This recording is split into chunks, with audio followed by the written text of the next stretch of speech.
Est-il possible de demeurer célibataire et quand même de mener une vie plaisante, agréable et épanouie?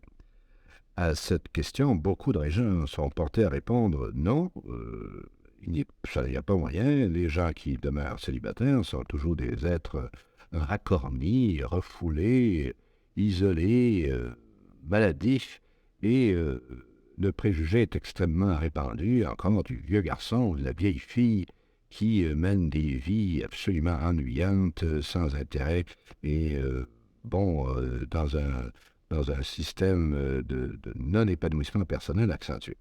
On a affaire, je pense ici, à un préjugé qui semble s'énoncer et croire que le mariage apporte automatiquement bonheur, épanouissement, richesse de vie et tout ce que l'on voudra, alors que de fait, il n'en est rien. Il vaut mieux considérer que l'épanouissement personnel d'un être ne dépend en très grande partie que de lui-même. Il peut être favorisé par certaines circonstances de sa vie, mais il ne peut pas être déterminé que par autre chose que la manière dont la personne pense et la manière dont la personne organise sa propre existence. Dans un contexte, compte tenu de ces réflexions-là, il apparaît tout de suite que le mariage ne possède pas de vertu particulière pour ce qui concerne l'épanouissement personnel et qu'il en offre sans doute l'occasion, mais qu'il offre également l'occasion inverse, qu'il offre l'occasion à quelqu'un de se détériorer, de se faire une vie malheureuse, de se payer à lui-même toutes sortes d'émotions pénibles et désagréables. Il n'y a pas donc d'événement extérieur qui détermine l'épanouissement ou le non-épanouissement ou le plaisir ou le bonheur émotif ou non d'un être humain. On pourrait même dire que, dans bien des circonstances, le mariage semble se présenter comme la serre chaude de la névrose. C'est une expression que j'ai employée parfois, elle n'est pas très rigolote, si vous voulez.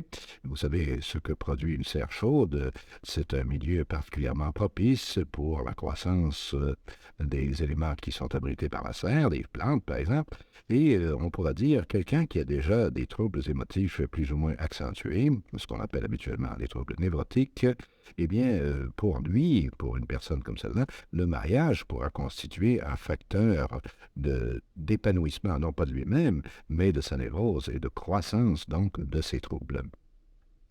Ceci dit, considérons tranquillement et avec lucidité que d'abord, le mariage ne convient pas à tout le monde.